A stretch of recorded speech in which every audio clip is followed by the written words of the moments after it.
Okay, so good morning students. We are here for the next session on amplifiers.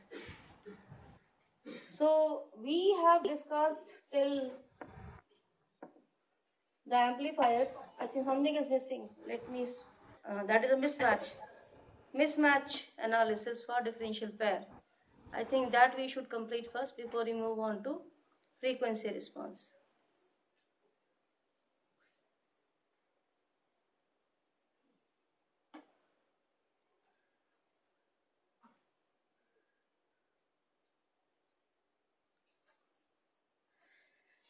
Yeah, so we are now at the discussing the what will happen if there certainly whenever there is a mismatch, one thing that comes to my mind is there is going to be a asymmetry in the two arms. Whenever there is an asymmetry, how many ways asymmetry can come up? So either it can be a mismatch in the load, or it can be a mismatch in the transistors. Okay, or it can be both. So what we do is that we will take one by one, because we cannot take all the effects at the same time, because then analysis will be very, very difficult. So we take only one effect at a time, understand it, analyze it, find its impact, mathematical equation. And then we find the net effect by adding all the effects together. This is what the approach we would be taking.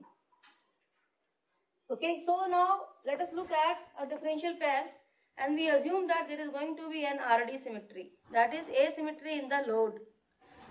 Now, the moment there is an asymmetry, what will happen at the output? Naturally, the two outputs will never be, if it is a common mode analysis, two outputs will never be same. As a result, the net difference will never be zero. If it is a difference mode analysis, what will happen? The two outputs will never be equal in magnitude. They will be opposite polarity, but never be equal in magnitude. Okay, otherwise what we have is that they have opposite and equal values. They are opposite in polarity but equal in value. So because of mismatches, the magnitude difference comes up. So this impacts more or less the common mode analysis more. The reason is that the difference never goes to zero. However hard you try, you will never get a CMRR infinite by default, even if it is a differential, fully differential topology. So what happens and how much? So if I am not able to get a infinite CMRR, at least I should know what value I am going to get. I should be able to quantify it, know its value, and if possible, I should have some equation which I when look at, I can find out ways in order to increase my or decrease my common mode. So some kind of a handle I require, a user control, and that can happen only when I have a equation with me.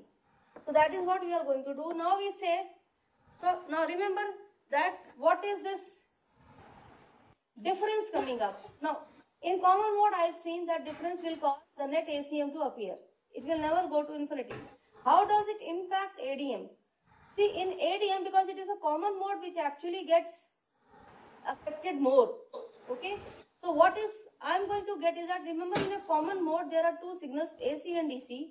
AC is a difference signal, whereas the DC is the common signal. So the two nodes output DC, normally we assume it is going to be the same, but here the two DC values at the output will be different. Even the DC values will differ. Okay, so this difference, the difference that you will get at the two DCs, that will actually will be a non-zero value, and that will add to the difference mode signal AC. That will add. So your actual ADM, it gets corrupted by addition of a component coming from the difference in the two DC values. That will happen. So we are going to now understand how does this corrupt my final ADM. Okay. So remember that whenever you have a difference in the output, that is taken as a output net differential output voltage. That is taken as a net differential output voltage, and that is my signal. Okay, even if I am not giving any, suppose AC, there is no difference given, I have given the same DC to both, because of asymmetry in the arm, I am getting a net difference, and for me that is a differential signal. Otherwise my ADM should not give me any value. Okay, but it is giving me because the asymmetry of arm is causing the two values at the two outputs to differ. As a result, I am going to get a net difference. And this difference now will be taken as a net output differential voltage. And I call it as a V offset, because this is something that does not appear, but it is appearing a kind of a zero error. So I call it as a offset voltage, which is appearing at the output. Remember, here I am not applying any difference signal. It is only the common mode signal which is there, and the common mode signal is causing a difference. Now I can apply the same situation to suppose any other, say even a common random signal fluctuations are there, even they would be able to cause a difference at the output. So whatever is a common signal present in the input, whether DC or any random signal, it is going to cause a differential output, which will now add to my true AC differential output. Clear? And we call that difference component, which is not my true component, I call it as a offset voltage. And that is arising mainly because of the asymmetry of the arcs. So I call it as an offset voltage appearing, though I am not applying any input difference. Even then I am getting an output difference. So now when I bring that output difference back to the input, I need to divide it by the gain. So when I divide it by the gain, it becomes input offset. Now we call it as an input offset value. It is as if I am applying that much input, because of which I am getting the output which I am getting as VO, V offset. So we bring the offset potential to the input potential, input terminals, and we term it as an input offset. So we get actual V offset is defined for the input terminals. So V offset is actually whatever difference output you are getting because of this asymmetry divided by the ADM. This is how we understand the offset potential. Okay, I should not get this, but I am getting it because of asymmetry in the arm. And this is because of the mismatches in the load, mismatches in the GM. Now mismatches in the GM because of two trans. GM1 is not same as GM2. Now GM is not dependent on single parameter. It depends on VT. It depends on W by L. It also depends on mu. Now suppose there is a process variation. W by L of 1 changes from W by L of 2. That will cause my GM to change. Okay. Suppose there is a heating taking place at one of the transistors. Its VT will change. That will cause my again GM to change. GM1 will change from GM2. A T-ox variation can cause GM1 to change from GM2. So GM depends on so many parameters. So that is dependent on the temperature variations, the process variations. So now because of process variations, instead of taking one factor at a time, VT separately, T-ox separately, I combine all of them into one. I say GM changes. I simply say that GM changes because whatever changes in it, whether VT changes or T-ox or mu or W by L, it is the way GM going to change. So I now understand it from the point of view that the GM of two transistors are mismatched. And I do only two analysis, one for RD mismatch and one for GM mismatch. Okay, so we'll do it one by one. Now remember this mismatch which is due to process variations. That is called as a random offset. Whatever V offset you are getting because of the process variations which are not design dependent. This is something which is not design dependent. Design is not faulty. So we call this as a random offset. Whereas something which is arising because of the flaw in the design itself, that I am calling as a systematic offset. So that offset is known as a systematic offset. So your total offset is actually a combination of random offset and the systematic offset. Clear? So we have actually two offsets, random offset and the systematic offset. So first we will look at the random offset. That means process variations causing the RD to differ and the GM to differ. Okay. So now if there is a mismatch in RD, so two are not same. This is RD, say sub plus delta RD. Or I can say this is RD plus delta RD by 2 and this is RD minus delta. Whatever way you look at it, doesn't matter, expression comes same. So here there is a difference. So here we have a difference. I assume M1 and M2 are matched. That is not a problem. We are assuming that one component is fully matched, whereas other component has a mismatch. I am taking the differential, fully differential topology, and there is a common signal coming up. Okay. So how much this common signal now? Otherwise I should get a zero value. Okay. But now because of this mismatch, I am not going to get a zero. There is no input difference applied. There is no input difference applied. Okay. So how much difference I am getting now? Even though there is no input difference I have created. So I can compute each potential separately. So if I am giving a V in Cm, a common signal given, so what is the response at Vx and what is the response at Vy? So we find delta Vx means the change appearing at the x node, and delta Vy the change appearing at the y node. Okay, so we have delta Vx and delta Vy, and how do you get it? So you have to do a common mode analysis. So make it a half circuit, get its half circuit done. This is a half circuit RD M1, and when you split this, this becomes 2 RSS. So when this becomes 2 RSS, it becomes a common source amplifier with source degeneration. Apply the formula straight away, and you will get this change Vx, change at node Vx as simply, what is the relation? That is nothing but Gm by, I hope you understand how do we get this relation? Gm upon 1 plus 2 Gm RSS. Everybody knows. It's capital Gm. This is capital Gm, circuit transconductance, multiplied by R out, and R out here taken as RD. Actually it will be RD parallel Gm RO into 2 RSS. I hope everybody is now well conversant with all these relations. You have them on your tips. Okay. So simply straight away I have written. Similarly, I find out delta y, change at y node. So change at y node, I still get the same formula, but now with RD change to RD plus delta RD. So wherever you have RD in Vx, it will become RD plus delta RD. And then when we take the difference of the two, we get the difference in output or differential output. I get a differential output which comes to this relation. Look very carefully. When you take the difference of the two expressions, this is I am getting a differential output, even though I am having a no difference at the input. I am not having any difference at the input. Still I am getting a differential output. And can you see that this V out, differential output, ideally I want it to be 0. So if this is to be become 0, I should increase RSS.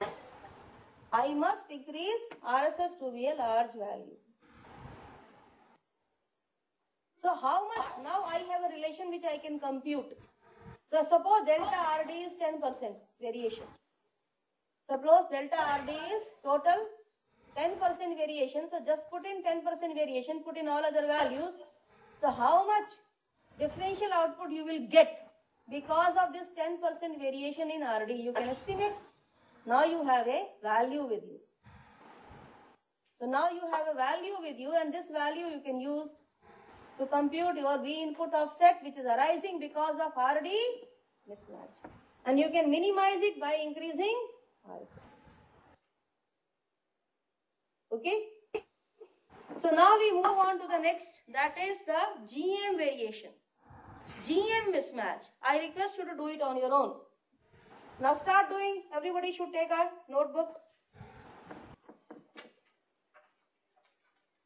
GM mismatch you have to compute.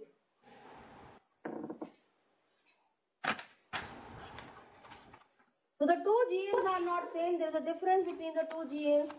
GM1 minus GM2 is, there is some delta value. That is the difference that you are getting. So GM1 is not same as GM2. And I take the average value as my nominal GM. So GM is equal to GM1 plus GM2 by 2. I call it as a nominal GM, which is the average of the two values. Remember, this delta is going to be small because I would have taken all process common centroid geometry, all precautions I would have taken to minimize the mismatch. So naturally I would be able to get this delta to be a small value. Delta GM to be small value, but nonetheless it is not 0. So nonetheless it is not 0, so we have to compute the Vx and Vy. Okay, so now you have to start computing. Naturally you have to compute the Vx and Vy. So I start with my each current in each arm, ID1 and ID2. Current in each arm. Find out the current in each arm. GM, VGS. Each MOS will give you a current GM, VGS. Okay. So what is this current? Current through this MOS is GM, VGS. So GM1, V in common mode minus this VP. Okay. This is the current in through M1. What is the current through M2? It would be GM2, V in common mode minus V, same thing, but it would be GM2. So you have now two currents, ID1 and ID2. Current through M1 and current through M2. You have two currents with you. Okay, now I estimate what is my VP. So you add the two together, add the two equations together. When you add the two equations together, you will get this third equation, from which you will get your VP value.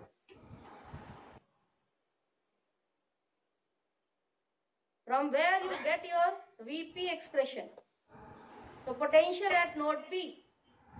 The expression for potential at node P. Have you got it? Now, if VP is known to me, I need to now estimate Vx. Go back. VP is now known to me. What is Vx?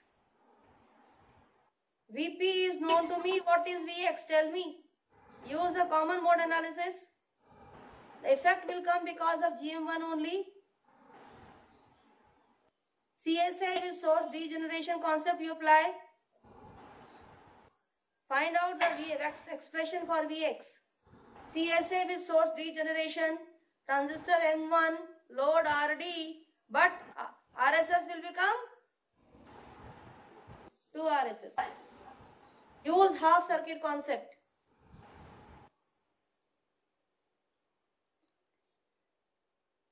Write the expression for Vx.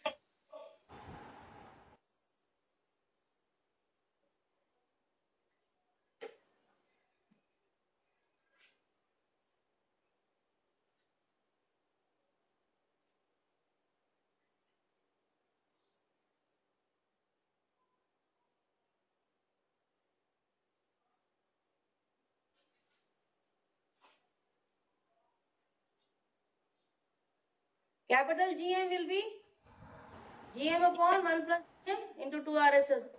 But numerator GM will be GM1.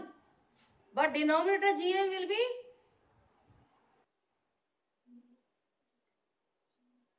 the effect through RSS will be a combined effect of M1 and M2. Remember.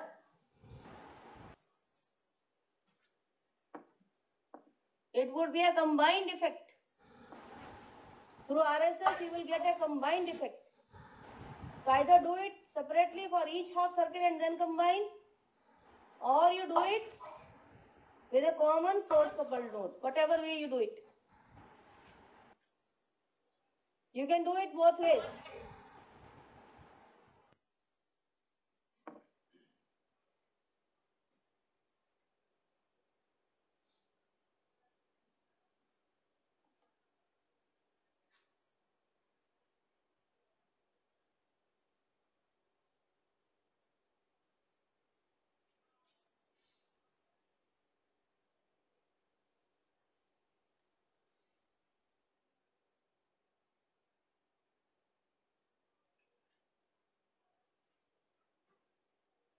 Got it?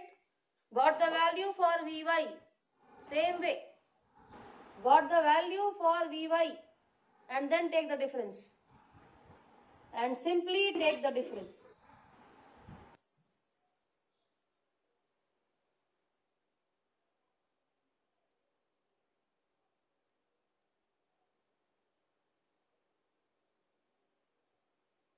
Okay. So this gives you differential output. So when you divide it by V in common mode, this will give you the net common mode output because of asymmetry in GM. Net common mode output because of asymmetry in GM. Which common mode? It is not single-ended, it is differential. It's a differential, net differential output. Net differential common mode output. And can you see it depends on, now look very carefully. So this is actually common mode output, but it is differential in nature. So I should not have got any common mode. So actually it is a differential output now which will add to my true signal. This will add to my, so actually it is becoming ACM to DM. A common mode to becoming a difference mode signal. Because it is getting now added to my actual or true difference mode output. This much component will get added with proper polarity. That is why I am writing it as Razavi writes that ACM to DM. ACM converted to DM. Okay? Clear? So this comes out to be delta GM, that is the variance difference in the two GMs, RD GM1 plus GM2 RSS plus 1. Delta GM is the variation, and if you divide it by 2, you will get this as nominal GM. Average value. So now you can find out your CMRR. The true ADM by the net ACM you are getting because of mismatches. Otherwise ACM will be 0. But now that ACM is not 0. It has some value which depends on delta GM and GM1 plus GM2. So if you find CMR, when you substitute all the expressions, this is what you get. Look very carefully that you can increase CMRR by increasing RSS or by decreasing delta GM. That means no mismatch means very high CMRR. So use very good fabrication and process layout techniques in order to reduce the mismatches to minimum possible. Reduce the mismatches to minimum possible and try to have a high RSS in your circuit. So RSS actually improves your common mode behavior. Every time RSS is coming up, every time. So having a high RSS is always desirable. Whether you apply your input single-endedly, you tap your output single-endedly, or if there is a mismatch, okay, every time, the moment you have a high RSS, the common mode behavior of differential amplifier is lot improved. Very much improved. Clear? Got it? And you can also estimate now. And then if you take the both of them together, RD mismatch is also there. And the GM mismatch is also there. The worst case value you can find out by combining both the effects, adding both the effects. Okay, that will be the worst case analysis. I hope the things are done. So now the moment you have the offset calculations, now you can compute even if you don't have the input difference, still there would be a offset appearing. So input offset is now known to you, whether it be 1 millivolt, 2 millivolt, 5 millivolts, that offset is now known to you. So that is like a zero error. It's like a zero error. Okay. So if I am not applying any difference, suppose I am using this differential amplifier as a comparator and I have not given any signal, then my output should be 0. There is no comparison. The moment with respect to my reference, if my signal is more, it should give me a positive value at the output, and if my signal is less than the reference, it should give me a negative. It should do comparison, whether A greater than B or A less than B. B may be my reference. Now what will this 5 volt do? So suppose my V reference is 1 volt and your signal is say 1.1 volt plus 2 millivolt. Will you get the correct output? No. Because the difference 5 millivolt, you have to surpass it. You have to overcome it to generate a valid output. Otherwise that 2 millivolt, because that 5 millivolt difference is actually adding to your net difference between the two terminals at the input. So unless you have your net input more than say 1 volt and 5 millivolt, your signal cannot give you correct comparison whether your signal is more than the reference or less than the reference. So this is a very bad thing, having a V input offset whenever you use differential amplifier as a comparator. Then input offset now becomes your critical parameter. Gain is not that critical parameter, but input offset does become.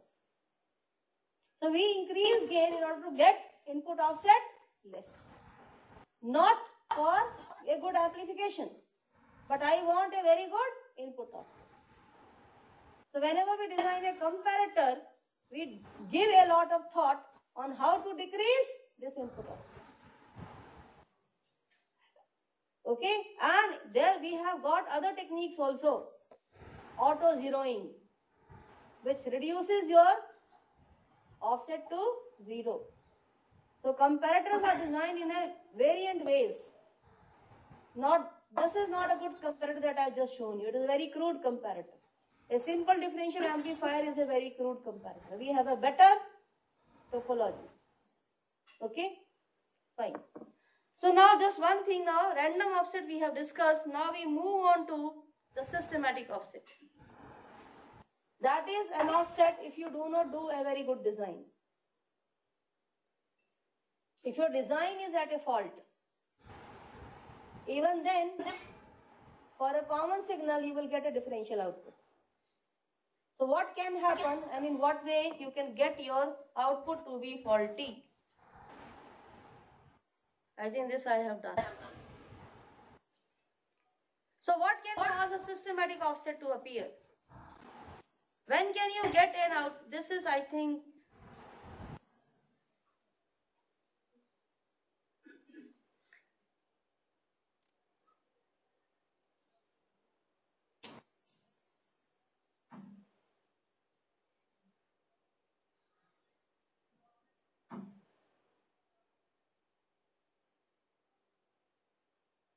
yes. See, if you look at this topology,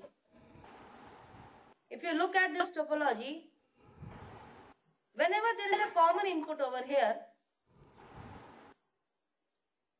I think no, it should be a wrong thing. Let me do it. Because I think this is not correct. Now look here, what is systematic offset?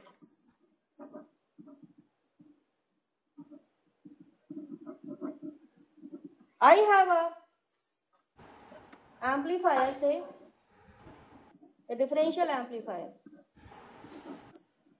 I am doing it specifically for a single-ended topology.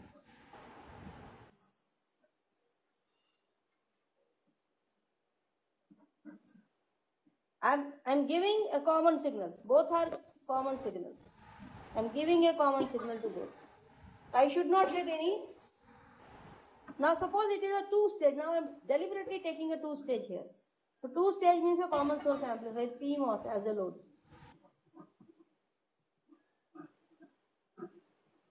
A two-stage and now a cascade. A very often used topology, a single differential out amplifier cascaded with a gain stage. So this is a differential pair and this is CSA with PMOS as the input. Clear? So when I am not giving any common signal here, I should not get any output. I must not get any. So if there is a RO, suppose this is M5 and M6 and this is M7. So this is RO6 and this would be RO7. So net output ROut will be RO6 parallel RO7. So if you have a current IO which will drop across RO6 parallel RO7, you will get an output. You will obtain an output even though there is no difference in the signal. I want ACM to be 0 because my V out should be 0 whenever I have a VID 0. VICM to be 0. There is no difference. In the input signal, my V out should be 0. But here, so in what case I need to now backtrack? I need to look out. Unless I0 is 0 or I out is 0, I cannot have this V out to be 0. Because then it will drop across R out and you will get a potential. So for I out to be 0, it is necessary that I6 is fully equal to I7. There is no difference. So that nothing is going into at the junction. I6 is fully, or M6 current is fully absorbed by M7. So my condition is that I6 is equal to I7. I6 is equal to I7. Now for I6 to be equal to I7, now look here, I6 depends on, so this is my condition for no offset, no systematic offset. For no systematic offset. Now look here, this is the VGS of 6. This is VGS of 4. And this is VGS of 3.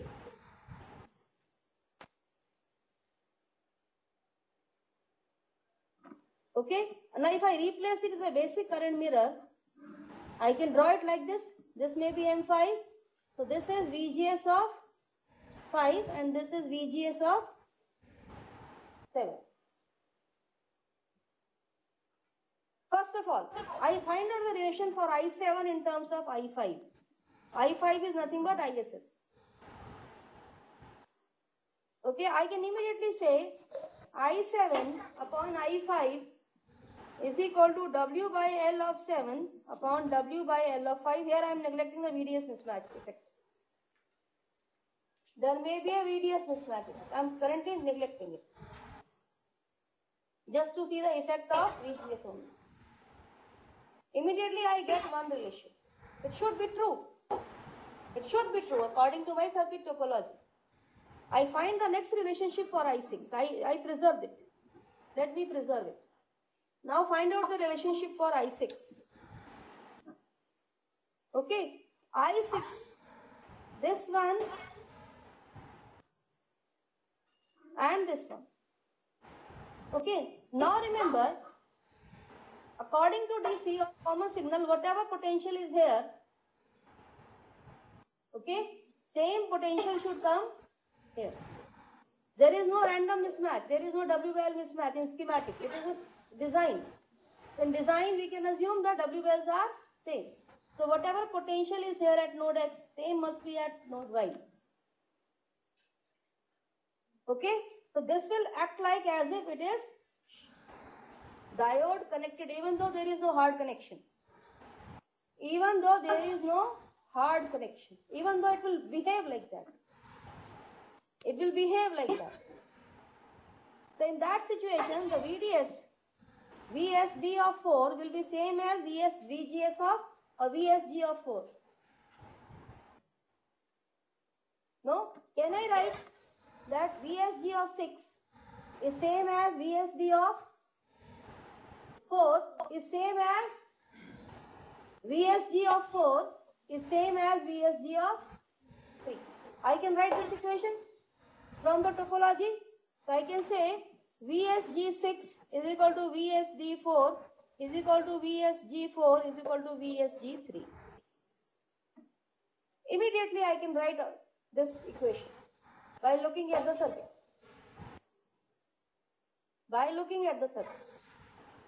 Okay. Now VSG on this depends I6. Okay. So if I6, I want to write a ratio between I6 and say I4, it would be VSG is same. So difference is coming, it will be only because of W by L.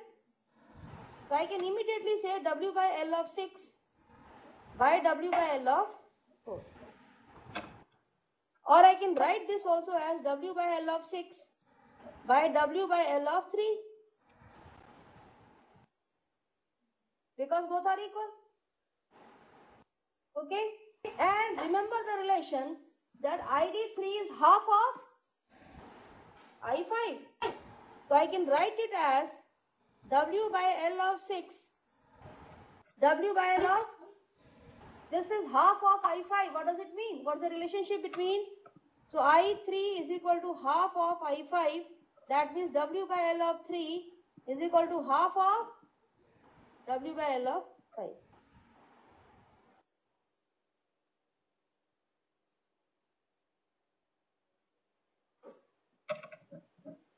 Okay, so now we move on. So I have got now two equations with me. I have rather three equations. I7 by I5 is equal to W by L of 7 by W by L of 5. First equation. I have another equation. I6 by I4 is equal to I6 by I3 is equal to W by L of 6 by W by L of either 3 or 4. And I have the next equation that ID3 is equal to half of ID5 or I5. And I know that I5 or I7, yes, and one more. Combine the three equations together. Combine the three equations together, what do you get?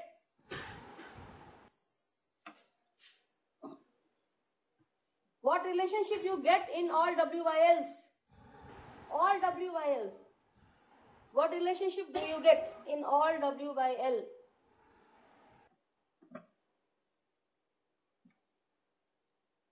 Because for no offset, I6 must be equal to I7.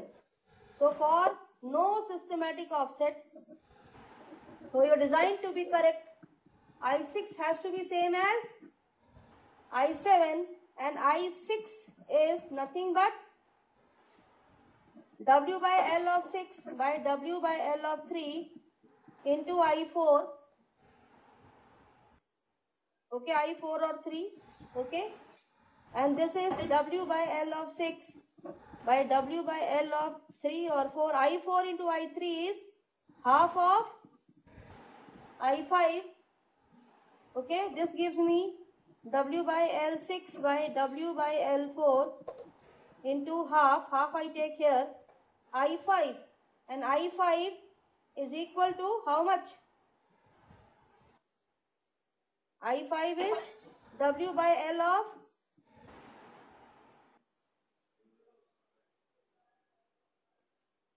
yes, how much? From this relationship, get me the relation. W by L of 7 into I7.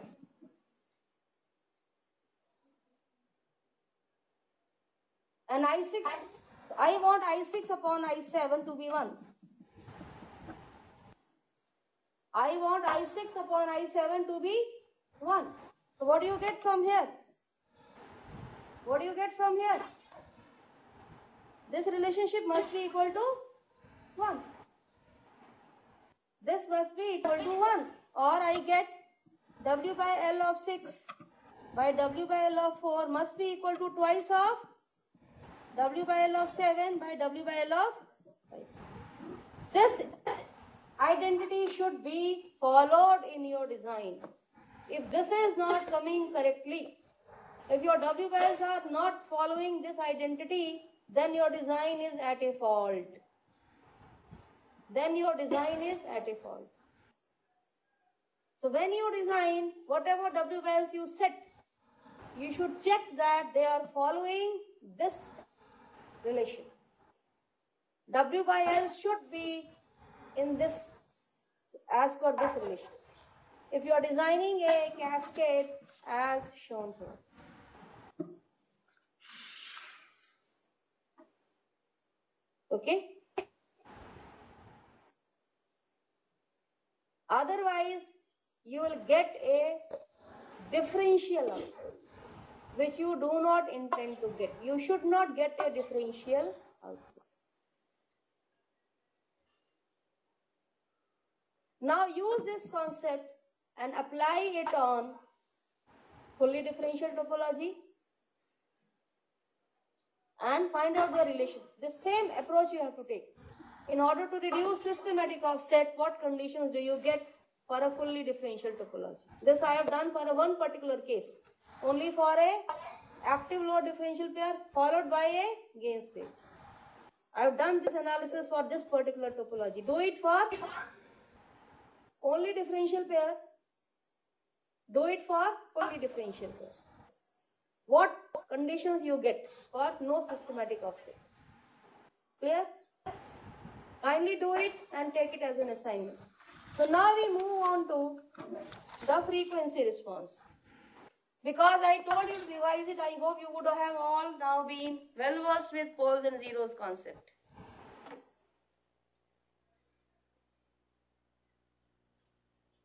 So we move on to the frequency response. Aim is to find out how does your gain and its phase varies as input signal frequency changes. Why do we want to do this? How does it help? Why do we do this analysis that with variation in input signal frequency, how does the gain change? How does it help you? Because it gives you the range of input frequency values for which you can use this amplifier.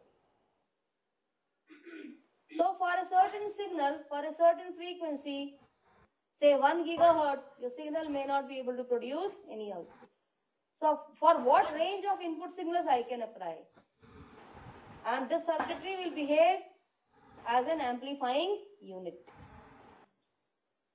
And similarly, at a particular signal frequency, what will be the gain? Because gain is not going to be constant. So my gain changes, gain magnitude changes with frequency values.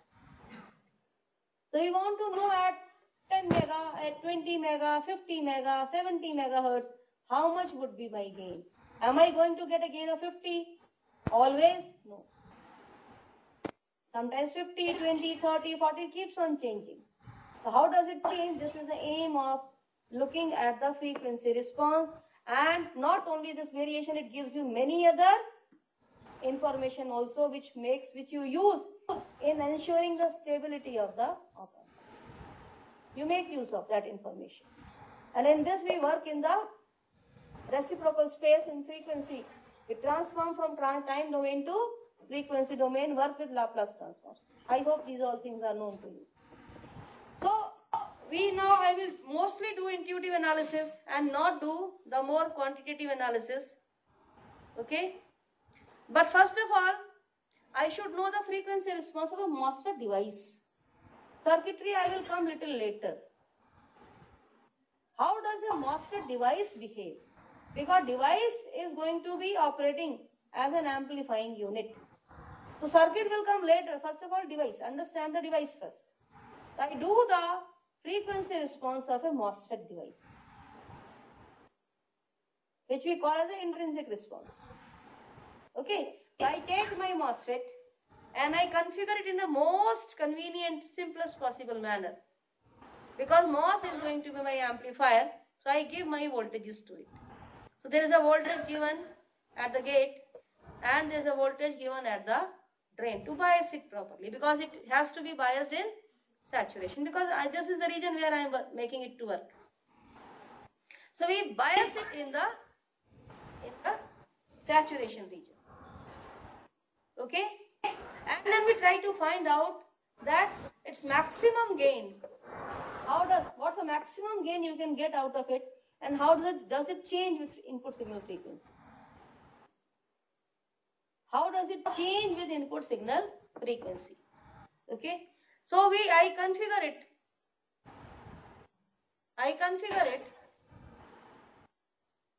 So this is the circuitry. I am configuring it. Here I am applying my input signal with varying frequency.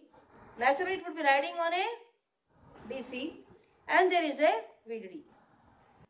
Okay? I want maximum gain out of it because there is no load, there is no dropping.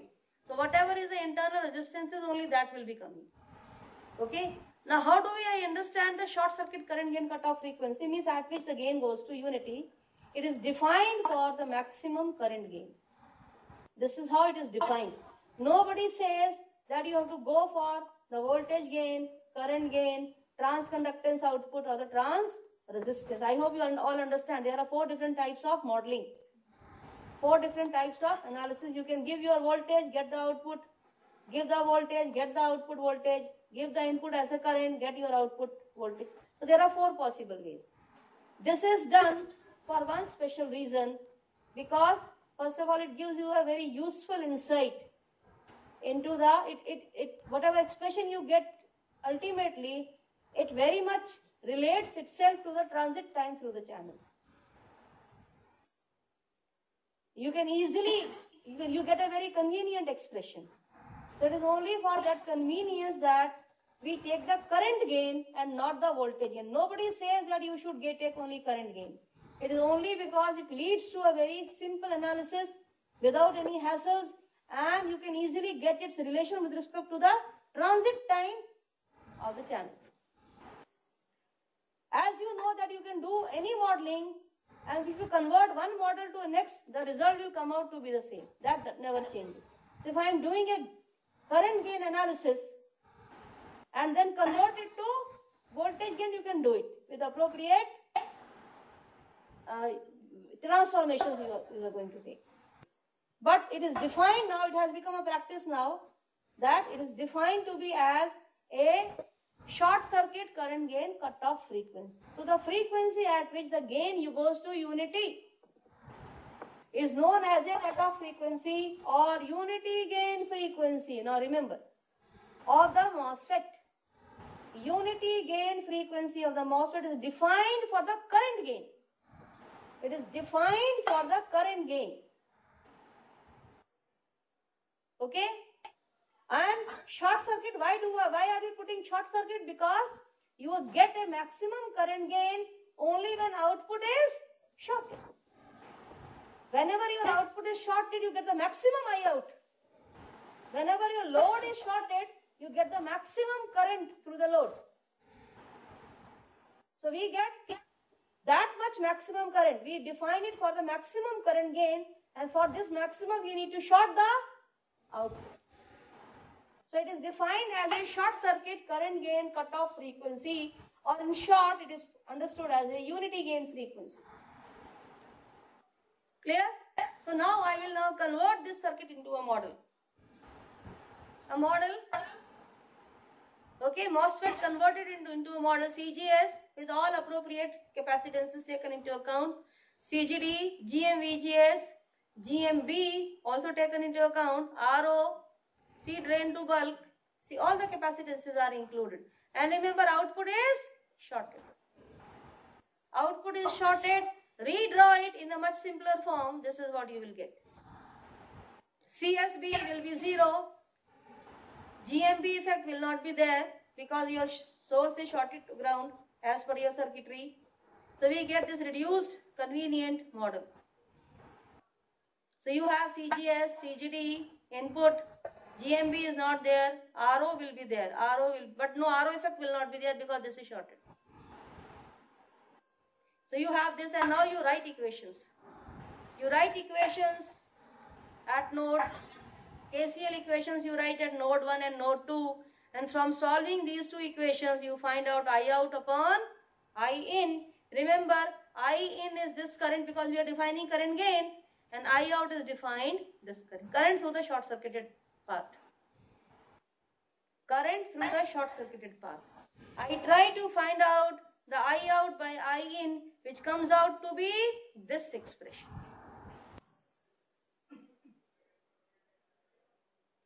Okay, now this expression you can easily break it for two different regions. One where GM is much greater than J omega CGD, other where GM is much smaller than J omega CGD. That means at time where omega is very small, and another case where omega is very large. Very low frequency operation, very high frequency operation. I can break this equation into two parts, for low frequencies and for high frequencies. In one case, Gm will be much greater than omega CGD. In another case, Gm will be much less than omega CGD. Appropriately, you can cancel one part. In one case, you neglect Gm. In another case, you neglect omega CGD. And then write the two expressions. I out by I in one case comes out to be this, and for high frequency comes out to be this. For high frequency, it is simply a ratio of capacitances which is less than 1, which is constant. This value will be constant. And in another case, you will find your current gain to be variant with omega. As omega is increasing, current gain is reducing, and magnitude, initial magnitude will be driven by this equation. So if you plot, now plot, I plot.